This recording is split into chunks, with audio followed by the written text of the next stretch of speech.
Hello, YouTube.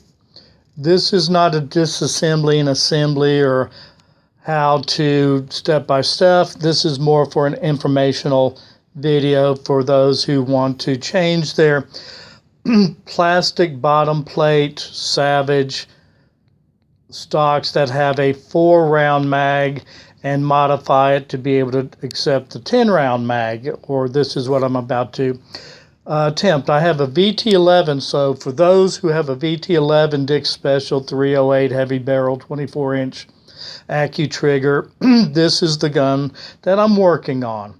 So I bought 2 bottom plates. They were not in the package. The first one I bought, the guy said it was for a VT10. The second one I bought, he said it was for a VT11. Neither were in the package. The VT10 is for the bottom bolt release. The VT11, I would assume, is for the side bolt release. And there is a difference. What I found is people who replaced the bottom plate didn't have part numbers, didn't know what they were putting in. They just found the one that fit. And so it wasn't very helpful when I went shopping. So I hope this will help people save money. And Savage Firearms was not very helpful at all. It's kind of like the difference between an old school auto parts store and talking to somebody at AutoZone. They can look it up by part, but an old school person can say this part fits on this Chevy Malibu or a Nova or a Camaro. They know what the part is. They're just not somebody who can read a parts manual like anybody else on the planet. They actually know their product. And I didn't feel like the person I talked to knew their product well enough. They were just not very helpful. So I found part numbers to specific firearms. I'm going to slowly, so you can stop and write it down, and hopefully it may work on your firearm.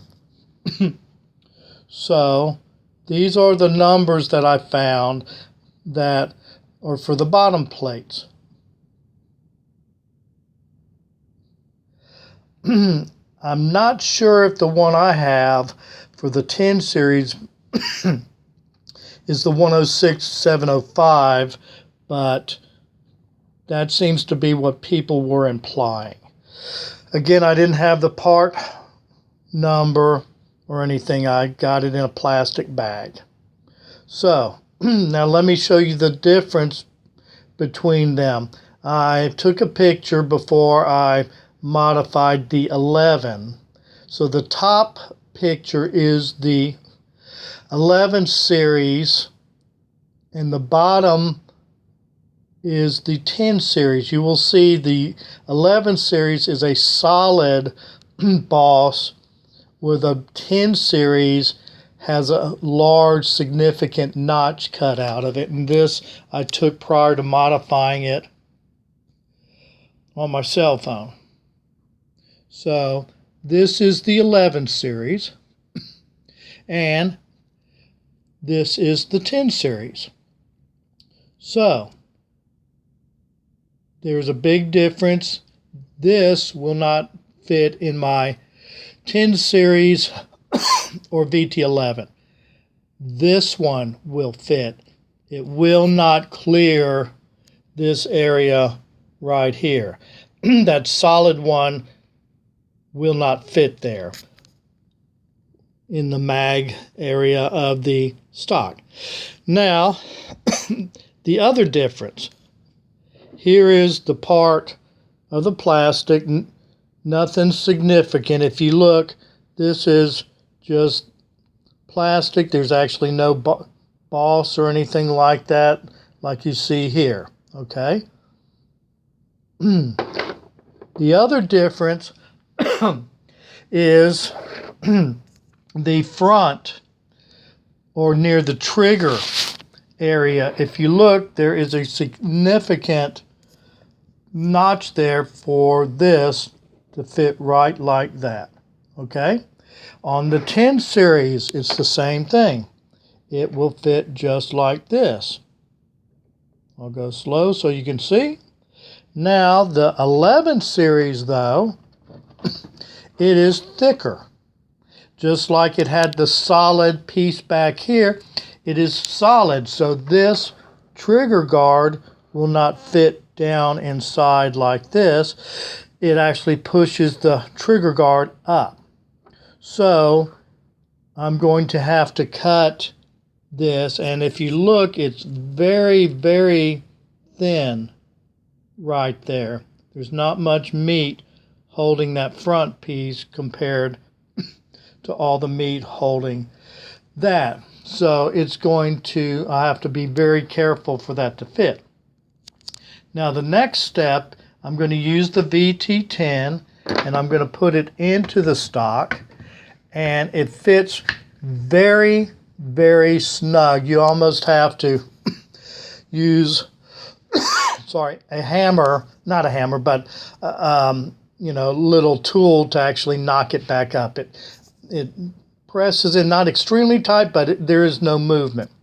Now, one of the other issues I saw was this will snap down in there on the VT10, but on the very back where it fits here, it is just a little bit too long. So I had to take it and I used a file and I filed the back edge here just so it snaps in like that and snaps straight down in there. Now there's no play, so it helps hold the rest of this from moving back and forth. Sorry, it's getting winter time.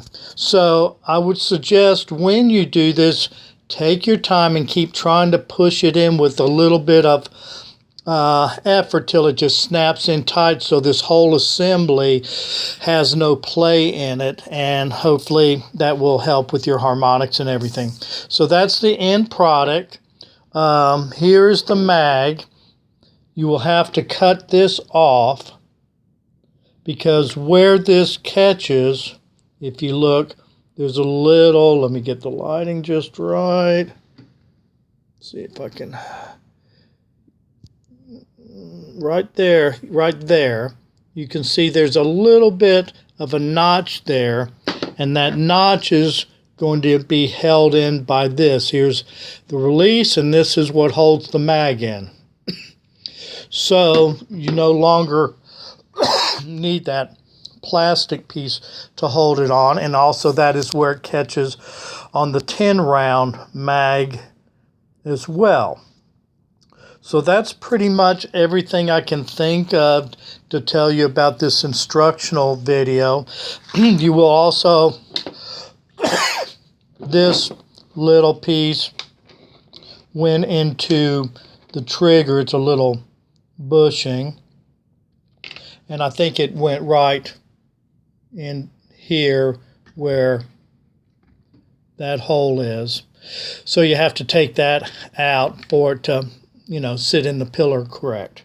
But this is what I'm going to do to able to make it into a more competitive for some of the shooting events that I did that required having to have a 10-round mag. It was 2-minute limits, and I couldn't do mag changes. I have, to be able to hit the target. So I hope this is helpful, and have a good day. But this is intended just, I hope, to show you what I believe to be the differences between a 10 series bottom plate metal and an 11 series bottom plate metal.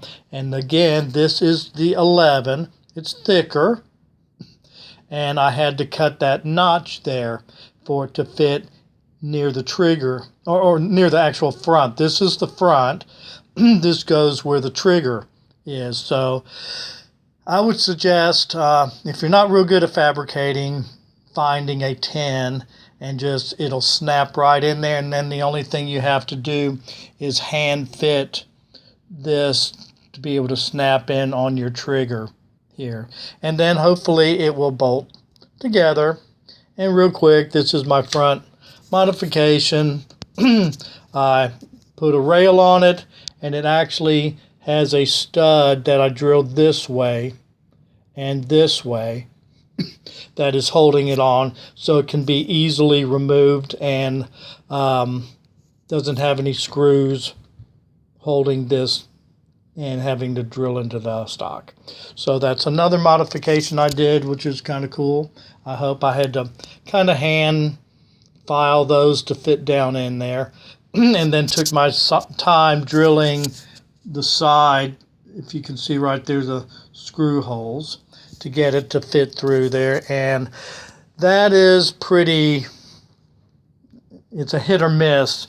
Either you're 100% on figuring out how to do tight tolerances. I used to build custom cars for a living, so I'm pretty good at figuring out how to do angles when I'm drilling and stuff. So I was able to do that, and then I added this later for gunsling. So I hope this helps out a lot, and you have a good day and enjoy your Savage.